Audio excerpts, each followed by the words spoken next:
Good afternoon, everyone. Thanks so much for joining us today. My name is Ava Atari. I'm a Data and Policy Fellow with the University of Michigan's Youth Policy Lab and the Director of Futures for Frontliners, which is what I'm going to be talking about with you today in just a moment. I'm also going to introduce our guest speakers who are instrumental to this program to join me as well.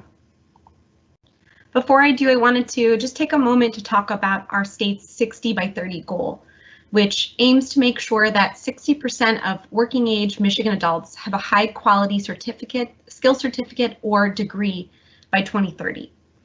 60 by 30 seeks to build a better Michigan in 3 ways. The first is to close the skills gap to address talent shortages that pose the single greatest threat to the success of our businesses and our state's prosperity. These gaps exist because jobs requiring skilled employees today, as well as jobs on the horizon, demand greater education and training than ever before. And increasingly, the best jobs require more than a high school diploma. The second is to increase opportunity for Michiganders to have greater access to the education and skills training to create opportunities for better jobs, bigger paychecks, and a more equitable economy. And lastly, make Michigan more competitive for inclusive economic growth. And one of the many ways we're taking that step towards the 60 by 30 goal and its 3 steps is through a new state scholarship program funded by Federal CARES Act dollars called Futures for Frontliners. This is a show of gratitude to our state's frontline workers who helped keep our state running during our COVID-19 shutdown this spring. The scholarship program allows Michigan frontline workers without a high school diploma or post-secondary degree to pursue an industry recognized certificate or associate degree at one of our state's public community colleges. The program offers 2 pathways for eligible frontline workers, depending on where in their life they are. Path 1, as we like to call it, is for frontline workers who already have their high school diploma or equivalent and are ready to begin community college right away. And Path 2 is for frontline workers who still need to complete their high school diploma or equivalent and need some completion courses or skills training before going into community college. There are roughly 625,000 Michiganders who could qualify for this program. The program and the dedicated website were publicly launched on Thursday, September 10th.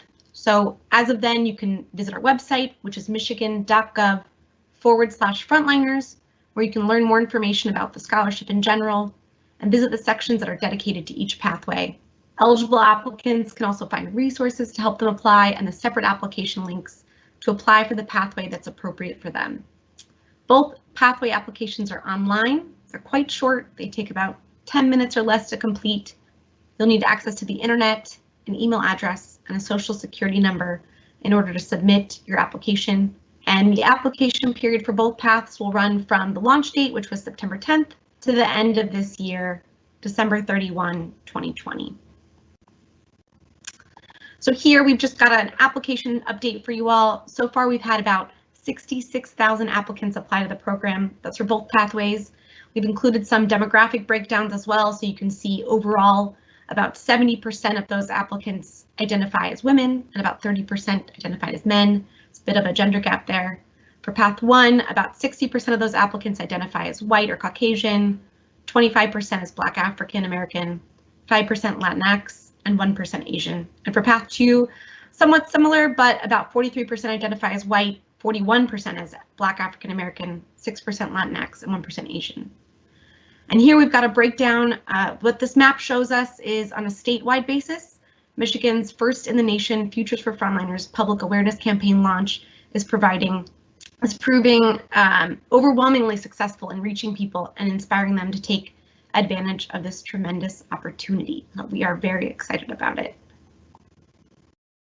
So with that, I will turn it over to our first guest speaker today, which is Ann Isaacson, the Associate Dean of Enrollment Management and Financial Aid from Grand Rapids Community College. Ann, thanks for joining us today.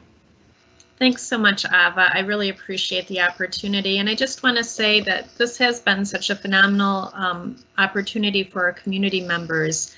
I've heard from so many already who see this program as a real life changer, people who thought they would never have a chance to pursue higher education.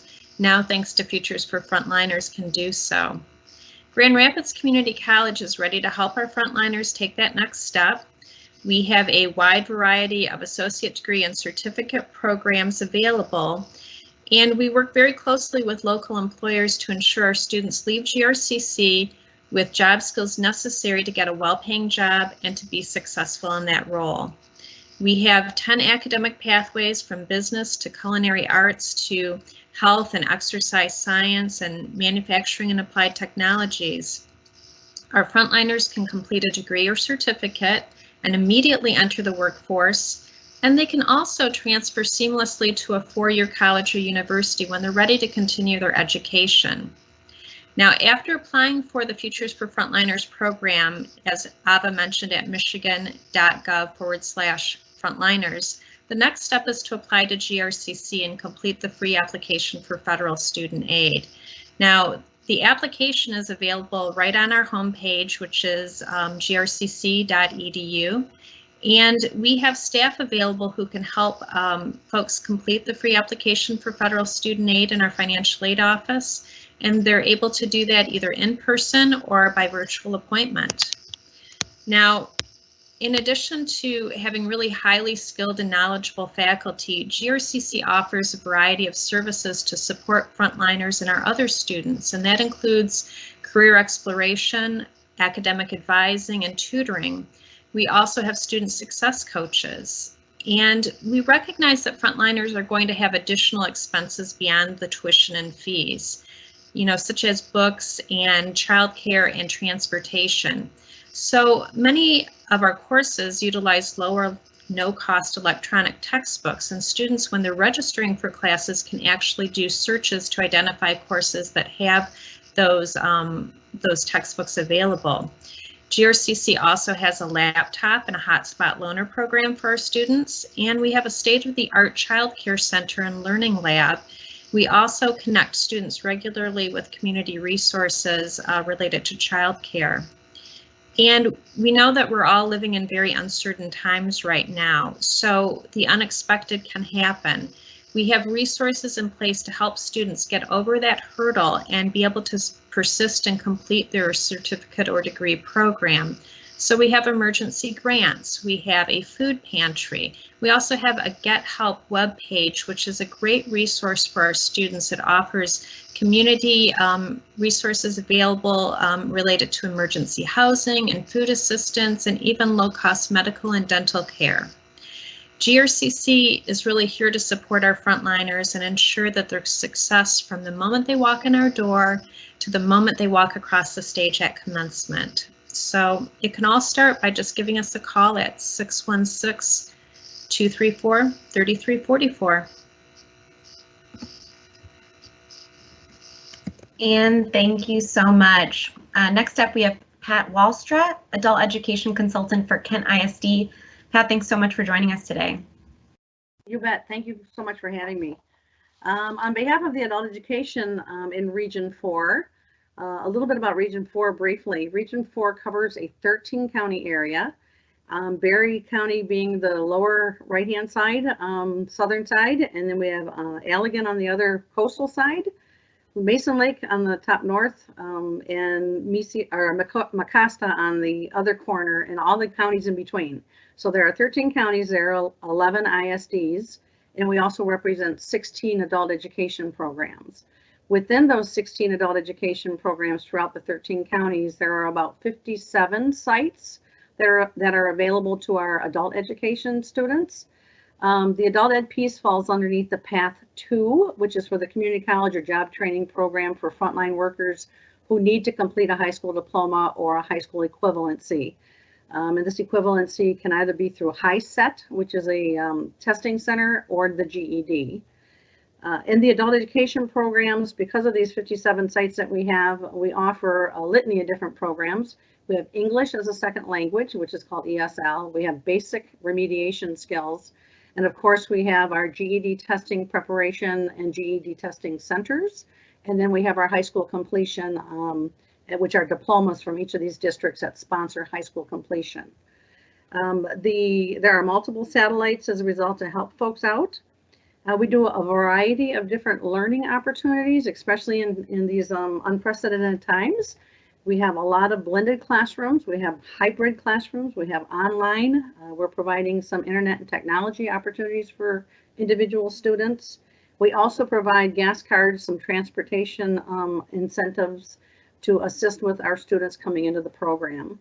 It is our understanding that once the students apply online and under Path 2 and are approved, we have a system that's called MARES, which is our data system. And these individuals will appear underneath our MARES system, and we will be able to see which school districts or adult education programs they have selected. It's also important to know that not only the Michigan Department of Education adult ed programs, we also have what is called WIOA funded programs, and that's our GRCC partners. And our area literacy, we have West Michigan Literacy, and we have Reed Muskegon in the Muskegon area as well. So wherever these programs receive WIOA or state MDE Section 107 funds for adult education, those services will be available to adult education students. So we can see within this MARES system which programs our adult ed students have selected, and then there will be communication with those particular adult education students. We do have a page. Our Region 4 has a page, and I can put it in a chat if that's an option. But at www.kentisd.org/West MI Adult Ed is our own website that if you click on the county area map, it'll actually bring up the names of the available adult education programs in those particular counties along with contact people. So I will enter that in the chat if that's an option. We are excited. I just came from a meeting in which we were talking about this and how we're going to work with our adult education students and see what we can do on behalf of breaking down barriers and doing what we can for our students coming our way. So that's what I have for you. Pat, thank you so much. Really appreciate it. You bet. Next up, we've got Jacob Moss from the CEO for West Michigan Works. Thanks for joining us today. Yep. Thanks for having me. As a representative of West Michigan Works and a strong partner of Labor Economic Opportunity, Adult Ed, and our 3 community colleges, Grand Rapids, Muskegon, and Montcalm, and many great employers such as Spectrum Health, it really is an honor to be with you today. As individuals begin to think or rethink their career options, we recognize this may be difficult and sometimes overwhelming. As a Michigan Works agency, we may be able to help with career guidance and a variety of wraparound supports to help individuals become successful long-term. Working with a variety of programs that individuals may be eligible for, our staff are experienced and skilled at helping overcome many types of barriers to employment.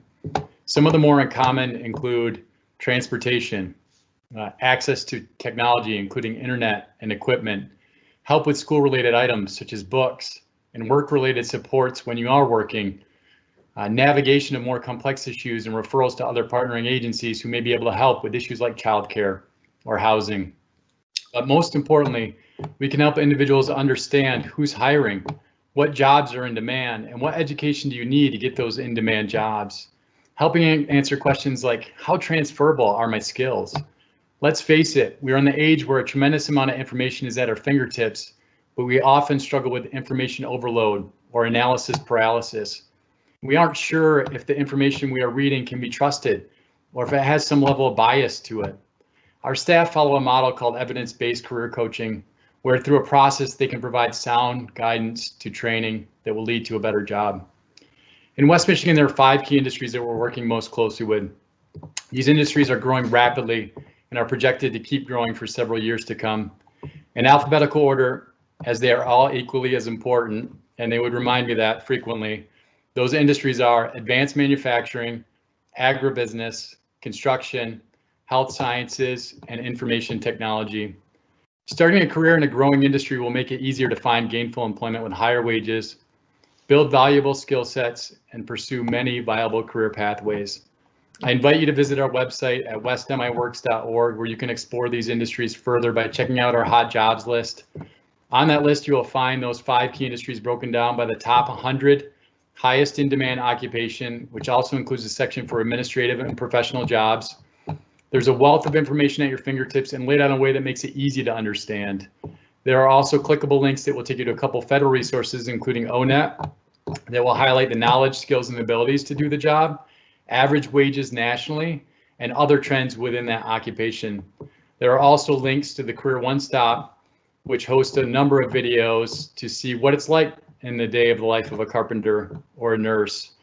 A few occupations in demand in West Michigan right now and in the future Under advanced manufacturing, you'll find CNC machinists, industrial machinery techs, mechanics, and engineers. In construction, plumbers, electricians, bus and truck mechanics, diesel engine specialists. In health sciences, we see physical therapists and physical therapy assistants, registered nurses, and one of our favorite programs, medical assistants. And in information technology, we find information security analysts and developers are some of the in-demand occupations. These are just a few in-demand occupations, but I would encourage attendees to visit our website at westmiworks.org to see the full list, or call the 1-800 number at 1-800-285-WORKS to talk to a representative from your local Michigan Works Service Center about programs and services. Thanks again for the opportunity to join the panel, and I look forward to helping answer any questions. Thanks so much, Jacob. Really appreciate it. Finally, we have Eric Van Duren, Director of Talent Acquisition at Spectrum Health. Thanks so much for joining us today, Eric. It's a pleasure. Thank you. I'm just sitting here smiling, listening to the presenters. This is so exciting. So I'm going to start off with thanks. So thanks to everyone that presented before me. Thanks to the state, the innovation, the vision, the collaboration that I'm sure was needed to pull this off is just super exciting. But then most, just thanks to all the frontliners. I mean, pre-pandemic, just the amazing work that they were doing. Pandemic hits, stepped up even more, and it's just so amazing to see, and I'm so grateful and proud, and getting this opportunity is just really exciting. So me personally, in my personal network, I know a number of individuals, without college degrees, maybe even, high school diploma, and some of the hardest working and most respected people I know.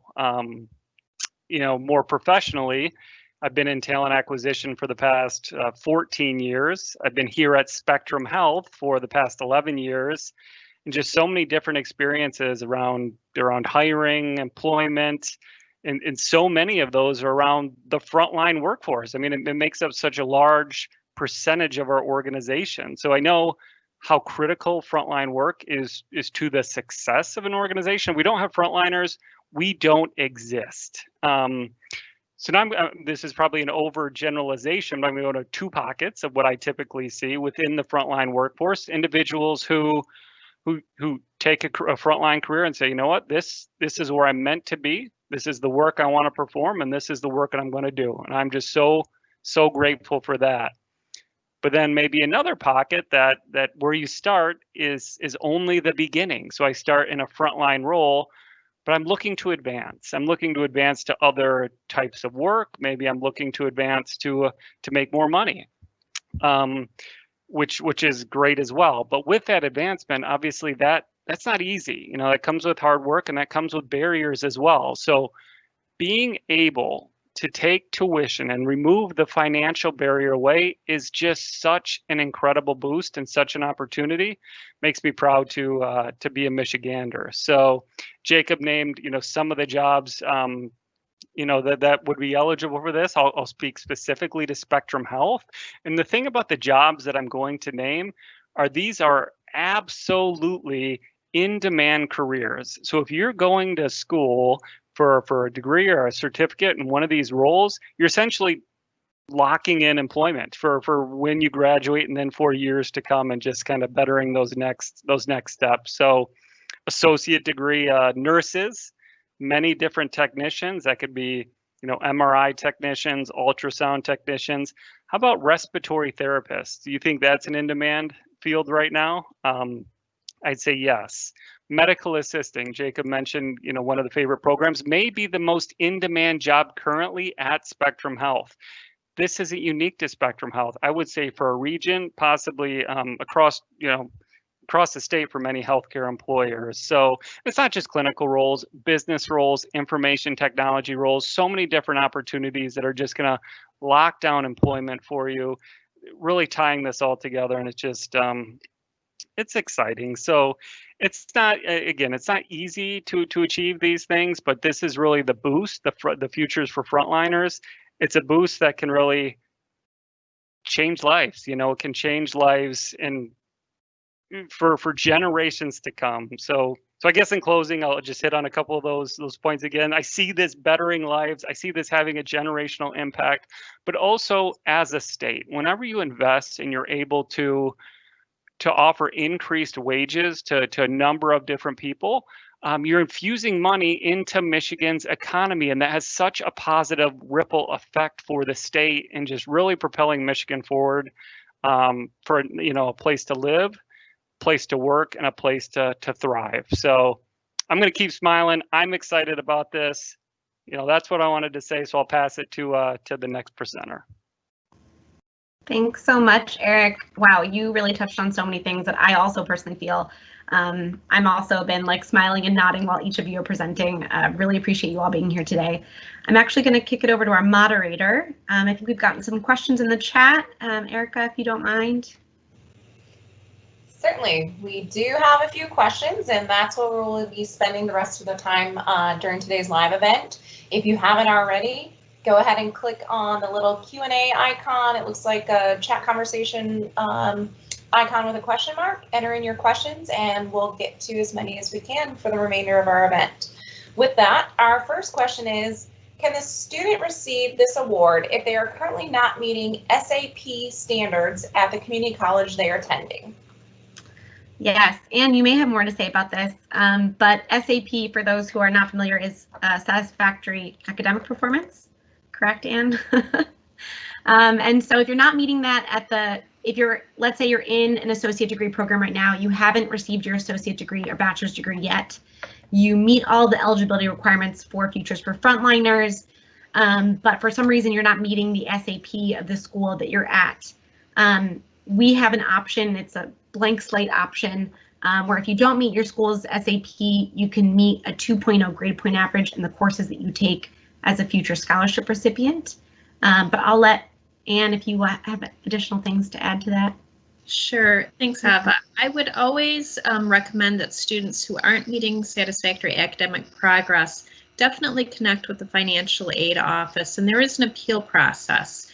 So that allows you to be considered for some other financial aid, maybe some other scholarships that are available. So it's definitely worthwhile taking that next step and completing an appeal for satisfactory academic progress. Thank you. All right, and can I take advantage of a degree and certificate through Futures for Frontliners? Yes. So, well, I'll break this down a little bit more so that it's easier. This program offers the opportunity to earn a skills-based certificate or associate's degree. Now, if you go into a skills-based certificate with this program that leads to an associate degree that's Pell eligible and covered by our program, you can still pursue that associate's degree, but there is a 4-year limit that applies. So based on the first tuition payment from when you take that skills-based certificate, there's a 4-year time period. So you might be able to finish the skills-based certificate and start working towards that associate degree. If you can finish it within the 4-year window, amazing. If you can't, you'll have to think about that. But I guess the community college is a great resource in that regard to be able to help you figure out what that looks like and how much tuition scholarship you need or other awards. Again, Anne, if you have anything to add to that, please do. Well, I would just say that, there definitely are what we call laddered programs that are available to students. So you can maybe start out pursuing a certificate program and then ladder into your associate degree program. But that's why we do have our academic advisors on staff, and we have actually 2 academic advisors specifically dedicated to our Futures for Frontliners students. They can help you plan and navigate out what that will look like. And then our financial aid folks can talk with you about what your projected timeline for completion is and what you might need to expend out of pocket if you aren't able to complete all of those educational goals within the 4 years. But definitely, I think the first place to start is to do a little career exploration, and then from there meet with one of our academic advisors to chart out a course for you. All right, and the next question asks, GRCC does not offer the degree I am seeking, but KVCC does. Can out of district be waived? So unfortunately, out of district cannot be waived. So we encourage everyone to go to their local community college if that works for you, because the in-district tuition rate will be covered by Futures for Frontliners. If you decide to go to or have to go to an out-of-district school, Futures for Frontliners will still cover the in-district tuition rate, but the difference between the in-district and out-of-district will have to be covered by other scholarship or awards or by the student in some way. And again, Anne, if you have anything to add to that, please do. No, I think you're spot on there, but also just keep in mind that there might be some other resources available for you at that particular college to help cover that gap. So definitely, again, I would encourage you to reach out to the financial aid department. They can help you assess what your potential costs might be and how you might be able to cover that gap with other types of funding. Thank you.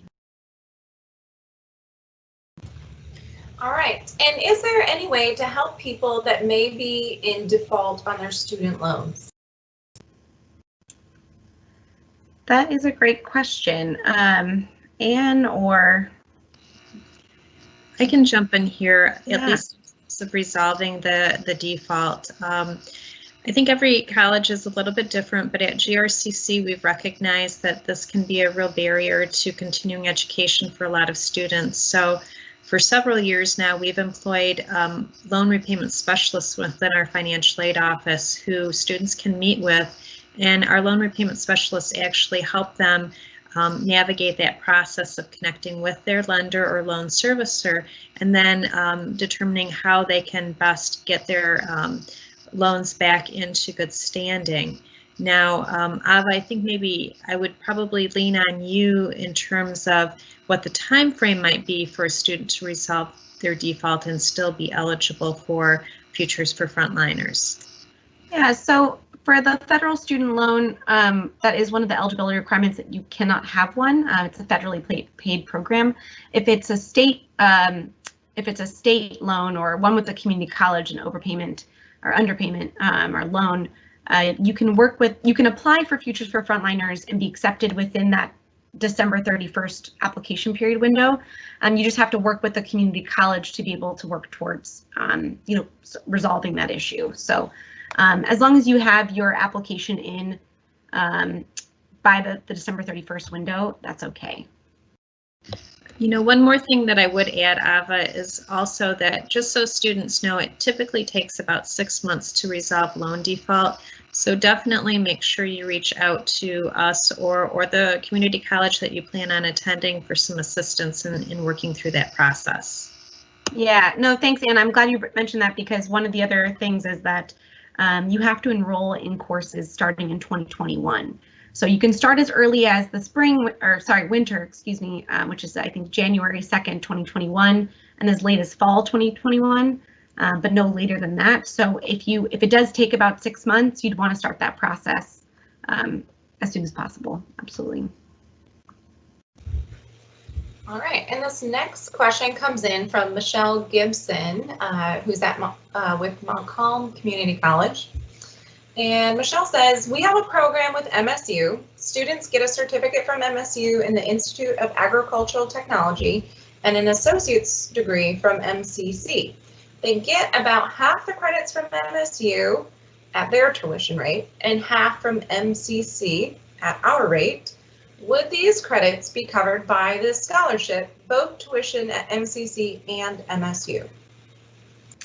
Thanks, Michelle. I think this is a longer conversation that maybe Michelle and I can have offline. I'm happy to answer this question, though. I would just need to know a little bit more information about it. Michelle, if you want to share your email, if that's possible, I'm happy to email you afterwards and talk about it. Perfect. And the next question asks, can I attend a four-year college to get an associate's degree if they would charge the same rate as a community college? Great question. Unfortunately, Futures for Frontliners is exclusively for community colleges within Michigan. So, there are no four-year colleges at the moment. This is something that, once the state's finances recover and, we hope to expand this program or programs like it in the future, four-year colleges is something that we can look at. But this is the starting point we're at right now with Futures for Frontliners. All right. The dental assistant program at Washtenaw School is 3 semesters for part 1, then another semester for part 2. Does the scholarship cover both part 1 and 2? Good question. I would actually need more information about this program. I'm not as familiar with it. So it's not something that I can answer a definite yes or no at the moment. But again, if you want to share your email, I'm happy to respond back or give you a call and talk through it. All right. Is there a maximum amount that the program will cover each semester? No. So Futures for Frontliners covers traditional tuition, contact hours, and mandatory fees. And so you have to be enrolled for at least half time, which is about 6 credits. So as long as you maintain that 6 credits, let's say you want to take as many credits in one semester as possible, that's up to you. We will cover that.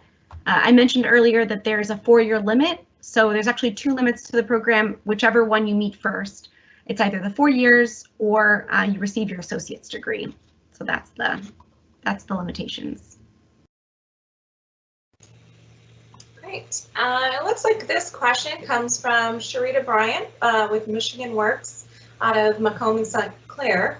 And Sharita says, what are the options for clients who do not have reliable access to the internet or even to a computer? Signing up could be done through one of a few libraries that are open by appointment, but once they sign up for the program and for an email address, they wouldn't have regular access to correspondence. Is there another snail mail option available to them? Great question. So if you're talking about applying to Futures for Frontliners, we have a phone number that you can also call if you have questions about the program. Our Treasury partners have been amazing about assisting us with this. They're providing customer care support. We can add the number to the chat if you need. So if you have questions about your application status, about the application process, happy to do that. I know also, I believe Jacob and Ann also mentioned some options about hotspots. So I don't know if you're talking about like once you go into school, but if you guys want to also add to that as well.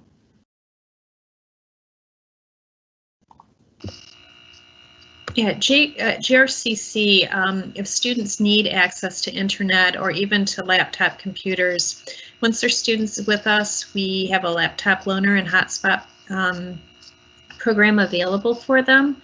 Also, we are open and we do have some of our computer labs available for students to work within as well. I know that one of the things that we're in the process of doing is reaching out to students in a variety of ways once we receive notification that they're eligible for this program. So that does include an email from our financial aid office, but they will also include a snail mail letter and actually an outreach phone call as well to see what questions they might have and how we can help them with next steps. Yeah, and if I can just add to that from a local perspective in West Michigan, if individuals are eligible for our programs and they're enrolled in our programs, we have technology packages that we can deploy. In addition to, we are scheduling appointments in person. So you would have to call the Michigan Works Service Center to schedule an appointment. And we're just asking that it's employment related. And I would find this in the same lines as being somewhat employment related. Right now we're trying to handle as much over the phone as possible. So if there's things that we can do over the phone or find ways to help them navigate through some of those technology-based solutions over the phone, we're happy to do that as well. Thank you. Perfect. All right. And since this is a last dollar program, will I be able to use other scholarships to cover fees and books? Great question. So Futures for Frontliners, like you said, is a last dollar scholarship. Any tuition restricted scholarships or awards other than Pell and tuition restricted scholarships or awards, Pell and excluding TIP are applied first, and then Futures for Frontliners. Now, non-tuition restricted scholarships or awards are not subtracted from that. So if you receive any of those can definitely be applied to books and other expenses. But I think Anne would be a great resource here too. I think if you have any recommendations for them. Well, students at GRCC can definitely apply for our foundation scholarships, our GRCC Foundation scholarships, and some of those do include the ability to cover books and supplies. So that would be one thing that I would recommend. Many of our residents in the Kent ISD area are also eligible for the Grand Rapids Promise, and the Grand Rapids Promise does have funding available to assist with books as well. So there are a variety of options, but again, I would always go back to, reaching out to your financial aid office, whether it be at GRCC or another school that you plan to attend, and just trying to explore the possibilities with them. Most community colleges do have foundations that offer scholarships, and also you can do some free scholarship searches on nationwide websites as well, because many of those might offer possibilities to help fund additional expenses for you as well. All right, it looks like we have another question coming up for Anne. This guest is asking, I currently am working full-time, but would like to talk to an academic advisor at GRCC. Do they have availability outside of 9 to 5 hours? Currently I believe that they do. Oftentimes our advisors do meet extended hours. So at different periods of time, they might meet with students as late as 7 p.m. Again, because of the pandemic, I believe most of those services would be by either phone or virtual appointment at this time. But you can definitely check out GRCC's website and search for academic advising, and there's some information on how to connect with an academic advisor, or as I mentioned earlier, you can give us a call at 616-234-3344. That's our Futures for Frontliners hotline, and we can connect you with one of the 2 advisors that is specifically focused on working with Futures for Frontliners, and you can make an appointment with them. All right. And Ava, this question is for you. Would we be able to get refunded for tuition from the past fall 2020? No, so Futures for Frontliners will kick in starting in January 21. So it doesn't look at past tuition, just starting in 2021. And if Futures for Frontliners is the last dollar resource, how does that work when the student connects with Michigan Rehabilitation Services for assistance with the costs of books, etc.? Great question. So I think it would depend on whether Michigan Rehabilitation Services assistance is tuition restricted or not. If it's not, I'm assuming it's not, because it goes towards the cost of books and other things, but I'm not sure. That could be applied separately. Yeah, I wish I could answer that better. Apologies. No, and I would just add too, it's probably a good idea for anyone working with MRS to check with your MRS counselor. Yeah, that's another program and division of our department, and so they can look into that further and advise. All right, next question. How does the tuition get paid using the program? great question. So the community college will bill Treasury, and Treasury will credit that amount from your tuition bill. All right. And Eric, it looks like we have a question for you.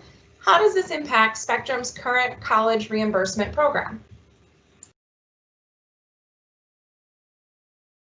Good question. I'm not completely sure on the details on that one. What I do know, everyone on this call, whether it's GRCC, other community colleges, West Michigan Works, we're extremely close partners. So if you have a specific question, I don't know if you work at Spectrum or just have a question, but if you want to email me directly, eric.vanduren@spectrumhealth.org. Happy to make some connections, happy to help you pursue that answer. And it'd be good for me to learn too. So I appreciate the question. Perfect. And is there a list of organizations or a place to go where we can view the hiring, employers, and job descriptions that are in partnership with the Futures for Frontliners program? Jacob, maybe do you want to start by answering that one? Erica, you cut out on my computer. Can you repeat the question for me? Absolutely. Is there a list of organizations or places to go where we can view hiring, employers, job descriptions that are in partnership with the Futures for Frontliners program? Oh, that is a great question. You know, I would say mytalent.org has a number of openings that are out there. You know, we have our own job blast that we sent out in West Michigan. You know, the challenge is going to be, I'm not quite certain where the question is coming from, but you know, last year we worked with over 3,000 employers. So, you know, if you have any, you know, immediate questions or thoughts around what employer does this actually lead to, you know, I just reach out to our local service center. The best phone number is 1-800-285-WORKS. All you have to do is punch in your zip code and it'll take you to your local service center that's closest to you. So I strongly encourage whoever asked that question to reach out to their local Michigan Works agency.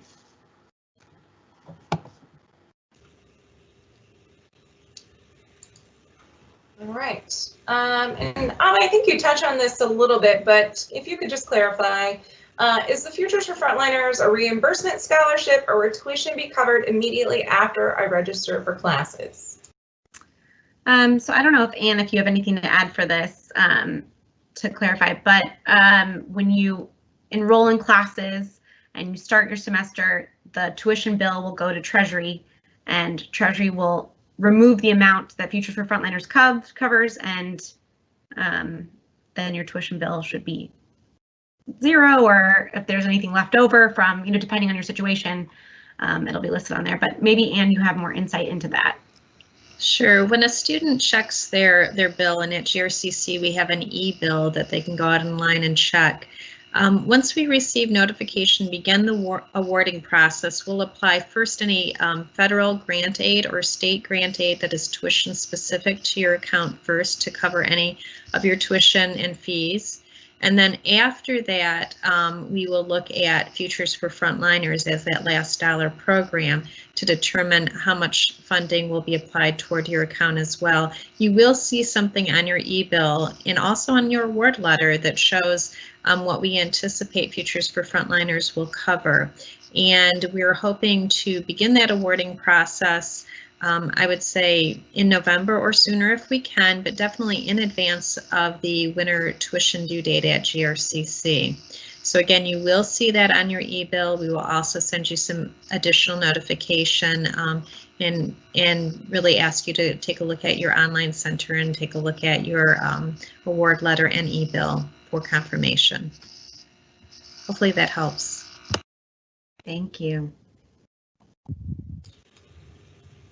All right. Those are all the questions we received. So with that, Ava, do you want to close us out? Yeah, I just wanted to say thank you again so much to our speakers for being here today. Really appreciate each of you, talking about the important, component that you are of this program. You're very instrumental to this, and thank you so much to our frontline workers and everyone listening in today. Really appreciate it.